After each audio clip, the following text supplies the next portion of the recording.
Welcome in. I'm Michelle, your Seniors Real Estate Specialist, or SRES advisor, and I am so glad you're joining me for this explainer. If you're a homeowner 50 or older right here in the Chicago South Suburbs, you're probably looking around your home, the place where you've built all those incredible memories, and wondering, what on earth is happening out there in the 2026 real estate market?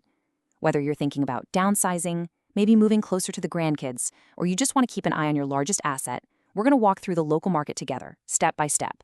Let's get you a clear, realistic picture of exactly what to expect. So is now the right time to sell? Well, making the decision to pack up and move, it is rarely just about the numbers, is it? There's a real deep emotional weight to leaving a family home. So if you're finding yourself tossing and turning, wondering if it makes sense to stay or sell right now, please know that your curiosity is completely valid. It's a huge question. My whole goal for us today is simply to replace any of that confusion or stress with total clarity and confidence. Because as you'll see, the market looks really different depending on exactly where you live. And honestly, having the right information is the absolute most comforting tool you can have in your tool belt right now. To start us off, it always helps to look at the bigger picture. Across the broader Chicago metro area, we've actually seen the median sale price rise to $420,000, with homes selling a little bit faster than they were last year. But here's the thing. The South Suburbs? We don't always follow the city's lead. Our communities have their own unique localized rhythms, their own price points, and their own supply and demand. What's making headlines in Chicago might not be what's happening right on your specific street. Okay, let's dive right into this local data. We'll start with Orland Park. Orland Park is showing incredibly strong performance right now. Average days on market dropped from 52 days last year down to just 44 days this year. So why the speed up? Well, Orland Park has this robust retail corridor, great infrastructure, and that wonderful metro access.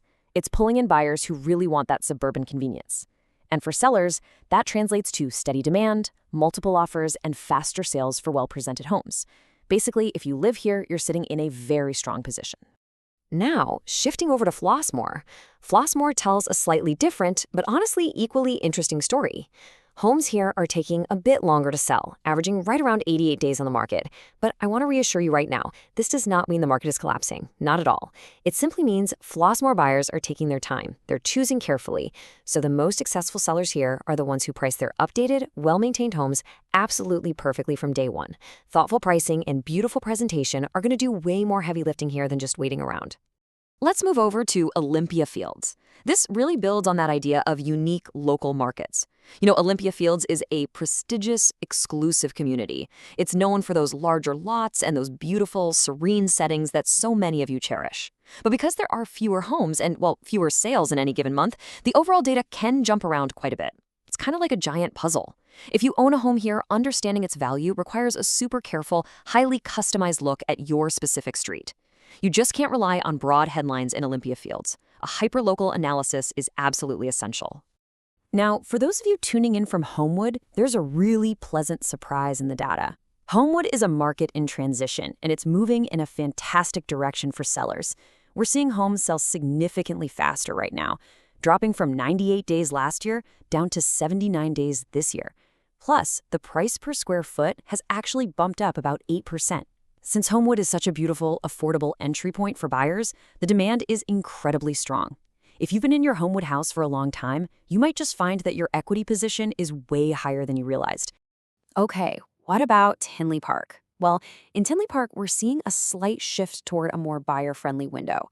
There's some growing inventory in the single-family segment, but I really want to reassure Tinley Park sellers. There is absolutely nothing to worry about here. Tinley Park is still a fantastic commuter community. That Metro link to Chicago, it's a massive draw. And as it turns out, buyers will always brave the commute if it means getting that right mix of suburban charm. As long as your home is accurately priced and catches the eye of those commuters, you can definitely still expect to pull in multiple offers and close successfully. As we look at the financial side of things, we really need to transparently address a reality of our area: Cook County property taxes, which we all know and love, right? With mortgage rates currently hovering around that 6 to 6.5% range, buyers are super sensitive to the total financial picture. They aren't just looking at the sticker price of a home, they are factoring in that monthly tax bill too. Sellers who understand this and price their homes with that total monthly cost in mind are the ones who attract those highly motivated buyers. And for homeowners over 50, selling now while values are holding strong can actually be a really smart, favorable move before any unpredictable future tax reassessments pop up. So, what does this all mean for you? The absolute crucial point is this. Navigating this market doesn't have to be stressful. In fact, it can be a really smooth, manageable process if we just break it down into 3 simple steps. Number 1, get a hyper-local comparative market analysis, or CMA, tailored strictly to your street. Number 2, use that hyper-specific data to price the home accurately. And number 3, let that strategic pricing naturally attract the motivated buyers who are out there actively looking right now. Having a thoughtful strategy like this, it just takes the pressure right off your shoulders.